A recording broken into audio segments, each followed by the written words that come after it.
जय श्री राम दोस्तों। स्वागत है आप सभी का भारतीय एस्ट्रोलॉजी चैनल पर। मेरा नाम है अर्पित शुक्ला। दोस्तों, जैसा कि आप सभी को पता है, अभी हमारी सीरीज चल रही है जिसमें हम बृहस्पति के आगामी राशि परिवर्तन का सभी राशियों पर प्रभाव के बारे में अध्ययन कर रहे हैं। तो आज उसी सीरीज को आगे बढ़ाते हुए हम बृहस्पति राशि परिवर्तन, जुपिटर ट्रांजिट का वृश्चिक राशि पर किस तरह प्रभाव पड़ेगा, इस बारे में अध्ययन करेंगे। दोस्तों, 20 नवंबर 2020 के दिन बृहस्पति मकर राशि में प्रवेश कर रहे हैं और लगभग एक वर्ष के लिए यह मकर राशि में ही रहेंगे। दोस्तों, यहाँ पर एक वर्ष के मध्य में बृहस्पति कुछ समय वक्री और मार्गी होते हुए कुंभ राशि को भी स्पर्श करेंगे, तो उस समय में कुछ फलों में परिवर्तन देखने को मिलेंगे। तो उस समय के लिए हम अलग डेडिकेटेड वीडियोस बनाएंगे। यदि बात करें बृहस्पति की, तो यह एक शुभता का, भाग्य का, संतान का, शुभ वैवाहिक जीवन का और भी कई चीजों के, महत्वपूर्ण चीजों का कारक बनता है। संतान पक्ष हो या किसी भी चीजों के, बहुत सी ऐसी चीजों के कारक बनते हैं। इसलिए बृहस्पति को ज्योतिष शास्त्र में अत्यंत महत्वपूर्ण ग्रह माना जाता है। और यह, यदि आपको बृहस्पति की दशा अंतर्दशा भी चल रही है अथवा बृहस्पति की राशि में स्थित किसी ग्रह की दशा अंतर्दशा चल रही है, तो भी दोस्तों यह राशिफल आपको सुनना बहुत महत्वपूर्ण रहने वाला होगा। यदि हम बात करें सबसे पहले वृश्चिक राशि के लिए, तो बृहस्पति एक शुभ ग्रह है क्योंकि यह पंचम भाव के स्वामी है और धन भाव के स्वामी है।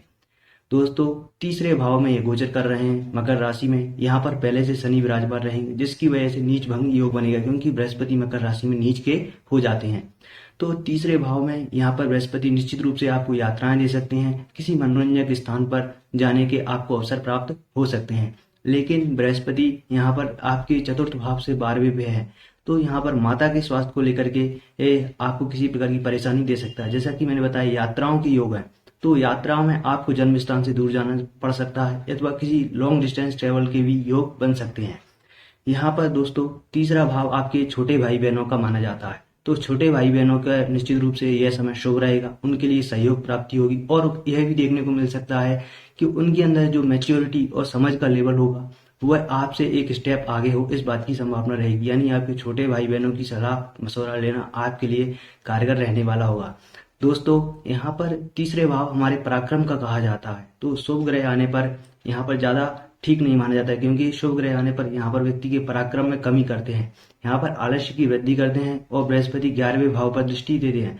इस वजह से 11वां भाव हमारी इच्छाओं का होता है, तो यहाँ पर इच्छाओं में कमी लाते हैं। बृहस्पति एक संतुष्टि का भाव लाते हैं, व्यक्ति के अंदर इच्छाएं कम रहती हैं, इस वजह से व्यक्ति एफर्ट्स कम करता है। यानी संतुष्टि व्यक्ति के जीवन में स्टेबिलिटी के लिए यह बेहतर समय है, लेकिन ग्रोथ के लिए हम ज्यादा बेहतर समय देखेंगे क्योंकि तीसरे भाव उपचय भावों में पापी ग्रह ज्यादा शुभ माने जाते हैं, कि शनि, मंगल, राहु इत्यादि। अब बात करें, यहाँ पर एक और चीज बताई गई है कि व्यक्ति धन भाव के स्वामी बनना है, तो यहाँ पर यह आपको कंजूस बना सकता है, कृपण बना सकता है, क्योंकि कृपण होने की वजह से आप अपने फाइनेंस को लेकर के ज्यादा सोच विचार करते हो, उनको किस तरह इन्वेस्टमेंट किया जाए या किस तरह उनका प्रयोग किया जाए, तो इस बात को लेकर के आप ज्यादा सोच विचार आगामी वर्ष में करने वाले होंगे।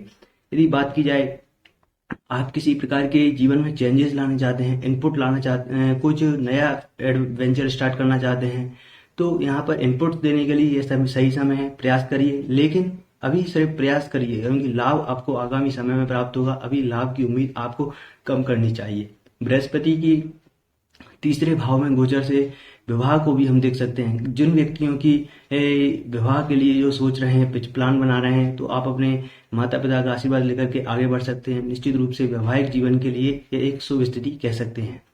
यदि बात की जाए तीसरे भाव में, हम कम्युनिकेशन, मीडिया, लेखन, कंटेंट राइटिंग, ऐसी कई चीजें, स्किल्स होती हैं, ज्ञान प्राप्ति के साधन होते हैं, यूट्यूब है, इन सब चीजों से जुड़ करके भी आप आगे बढ़ सकते हैं या इन सब चीजों से भी जुड़ने के आपके योग बन रहे हैं।